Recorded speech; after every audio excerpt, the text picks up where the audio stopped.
Ale v naprosté tichosti začalo pátrání úplně jinde. A přestože vypadá dokonce nadějněji než to zdejší, stojí mu v cestě nečekané překážky.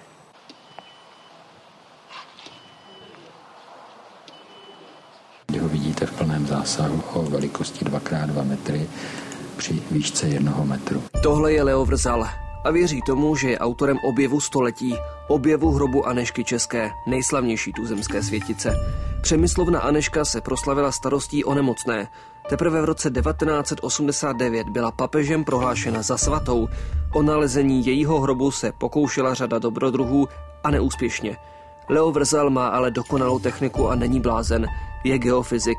Má vlastní firmu na prodej plastových oken, dveří a rolet. A jeho koníčkem se stalo právě hledání 700 let staré přemyslovny.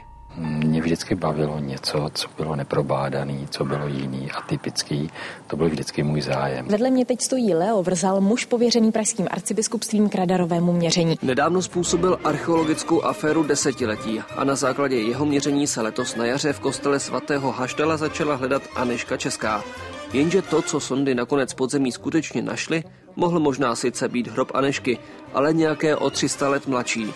Ani to odhodlaného prodejce plastových oken nemohlo odradit. V hledání pokračoval a pátrání ho přivedlo až do Panenského Týnce.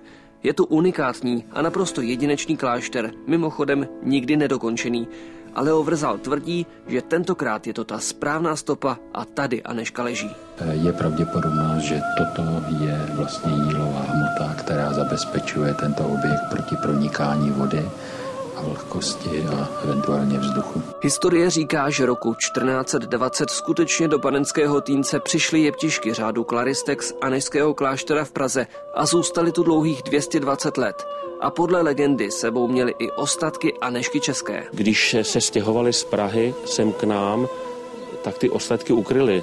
Kam je v během husitských válek ukryli?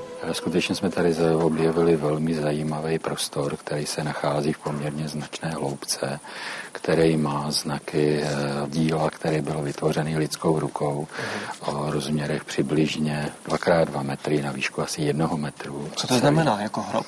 Mohla by to být hrob nebo prostě připravená schránka pro eventuálně pohřební truhlu. Hrobku bychom teoreticky měli.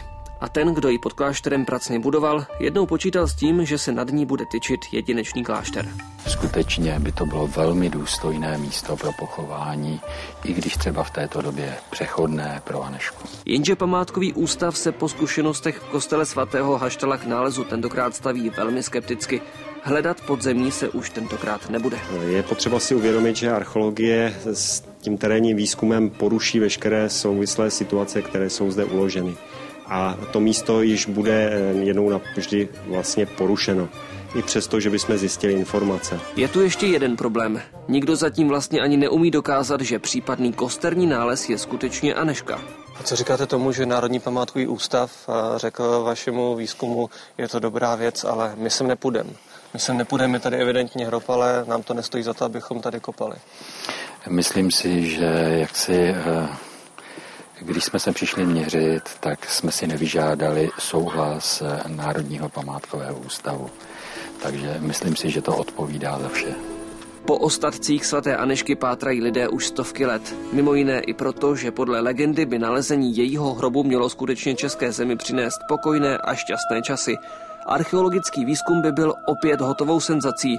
To je naprosto jisté. Stejně jako to bylo v případě kostela svatého Haštala v zimě letošního roku. Jenže tentokrát, jak se zdá, se už památkáři do archeologického výzkumu pouštět nechtějí. Možná taky proto, že jeptišky z Anežského kláštera nebyly jen v Týnci, ale i v Chebu. A pak by po dalším neúspěchu mohl pan Vrzal chtít kopat ještě tam. A tak nedokončený klášter v Panenském Týnci